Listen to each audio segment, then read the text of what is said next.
ఎవరినే నేను ఉన్నప్పుడే ఇంకొకటి గురించి ఆలోచిస్తావా? అరవద్దు. హ్యాండ్ ఇవ్వాలని చూస్తున్నావు, అరవకుండా చూసి ఇటువంటి వాడు పెళ్లి చేసుకొని పుచ్చగిచ్చాలా? రాఘవన్ కూర్చో, అందరూ చూస్తున్నారు, చాలా అసహ్యంగా ఉంది. అసహ్యంగా ఉందా? నన్ను వదిలేసి ఇంకొకరితో ఉడాయించాలని చూస్తున్నావే, నీకు అసహ్యంగా లేదా? అసహ్యం, నువ్వేనా అసహ్యం? అసహ్యం అసహ్యం అసహ్యం. ఎవరు అసహ్యం?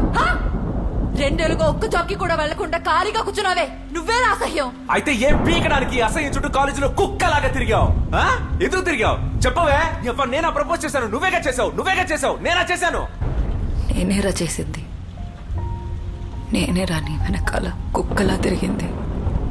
కాలేజ్లో నా కళ్ళకు నువ్వు పొగరుగా కనిపించావు, నీకోసం పిచ్చిదాన్నయ్యాను. ఆ వయసుకి, ఆ మెచ్యూరిటీకి నాకేదీ ముఖ్యం అనిపించలేదు. కానీ కాలేజ్ నుంచి బయటికి వచ్చిన వెంటనే నాకు రియాలిటీ అర్థమైంది. ఏం బొక్కలో రియాలిటీ నీకు అర్థమైంది? నేను లవర్ గానే చూడొచ్చు, లైఫ్ పార్ట్నర్ గా చూడలేనని. అదే ఏ? ఎందుకంటే నువ్వు ఒక ఫెయిలియర్ రాఘవన్.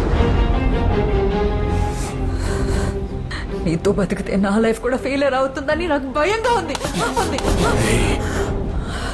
6 ఏళ్ల లవ్వే ఫెయిలియర్ అని వదిలేయాలని చూసావు. కొట్టు, ఎంతైనా కొట్టు,